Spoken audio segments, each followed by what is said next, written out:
What's up, BP Squad, and welcome back to another video.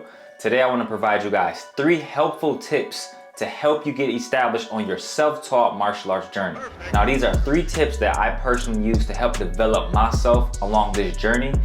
For those who don't know, I'm a self-taught martial artist, about 90% of it. I had coaches, trainers along the way to help me, but most of my skills were through self-development.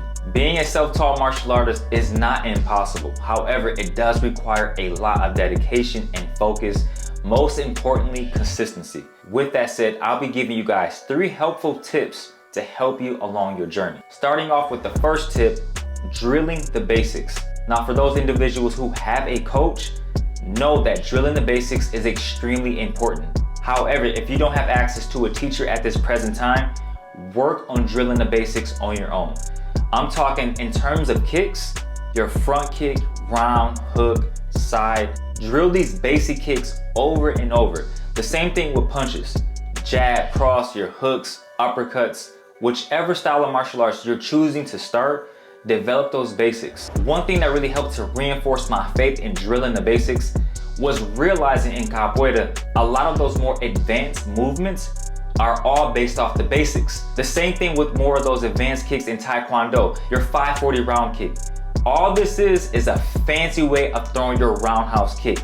So if you drill that roundhouse kick over and over again, then ultimately you're gonna develop that into a full roundhouse kick, then a 360 round kick or a tornado kick, and then you start working on your 540 roundhouse. So constantly drill the basics. I don't care how much of a master you already are, drill the basics as much as possible. To give you guys further insight on how your basic training should look, you can spend the first week drilling a front kick, second week side kick, third round, fourth hook, and start this process all over again. Mix it up. You can do front and side in the same week, but just drill the basics, guys, as much as possible. The second tip I have for you guys is be incredibly observant. Now, the reason why I chose to say incredibly observant is because this is very crucial as a martial artist, especially if you're looking to become self-taught. When you guys watch things on YouTube or you're watching yourself in the mirror, pay very close attention to what you're observing. For instance, if you shadow box using the mirror. This is a great way to see what your punches are looking like. And if you're throwing kicks, great way to see what your kicks is looking like. Observe what muscles are being used, how your breathing changes. Does something feel stiff? Does something feel more fluid? Be incredibly observant. Most of the world has access to a smartphone. And what you could do with that smartphone, record yourself. Some people may find it weird and they may not feel as comfortable, but I can assure you guys, the more you record yourself, you can observe what you were doing wrong. Listen, I utilized this method a whole lot when it came to learning my 540 hook kick. The 540 hook kick requires a good amount of timing and learning to spot your target, so then that way you don't throw that kick too early. I can't tell you guys enough. There were countless times where I would record myself and I realized when I was throwing my 540 hook kick, I was kicking too early. And in the process, I realized I wasn't spotting my target like I should have. And then what would happen, I would throw my kick too early. So recording yourself is a very useful tool. When you guys are working on your striking skills, pay attention to what muscles are being used. If I'm throwing a jab, am I throwing it with my elbows flared out like this? Or am I throwing it straight to the point like this? Pay attention to those small details. Observe what your body is doing. Observe your breathing. Record yourself.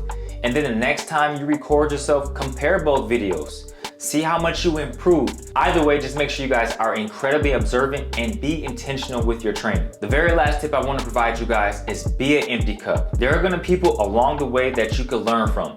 When the student is ready, the teacher will appear. And that's been my philosophy for the longest time. There was a time where I was training in the state of Florida, right? In the smack middle of the summer. And I was practicing with my power pole. There was a guy that was riding his bike, saw me in the field, right? And he was just giving me tips on how I could get better with my power pole. He showed me some good stuff. So I took that moment and I realized just at that brief moment, I was ready to have a teacher. No matter if it's 20 minutes, an hour, 2 hours, at that moment, I absorbed every bit of detail that he told me. And I still utilize that information to this day. And I could have been like, nah, I don't need your help, man. I got this. You don't look like a martial artist, or nah. But at that moment, I was an empty cup. I wanted to absorb everything he had to tell me and then filter it out for myself and then apply it to my own style. That's why you guys have to become an empty cup. Ask questions.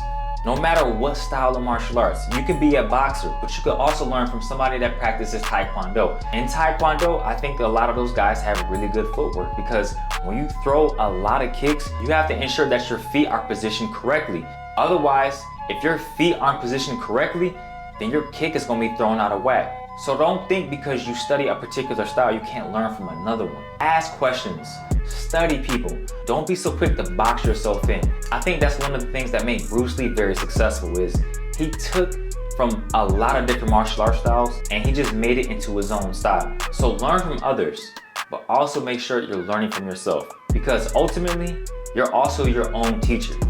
You get this information, but then you have to apply this information. And no one else is gonna be able to apply it better than yourself. So always train hard, observe, be intentional, consistency is always key, and enjoy the journey. Those are my tips, guys, if you're looking to embark on the journey of being a self-taught martial artist. It's very doable. You have to be very patient, be consistent, don't give up on yourself, and don't be afraid to ask questions. Guys, if you enjoyed today's video, make sure you smash that like button. Most importantly, make sure you are properly subscribed. I'll see you guys next video. Happy training and now shade. Boom. We out, baby.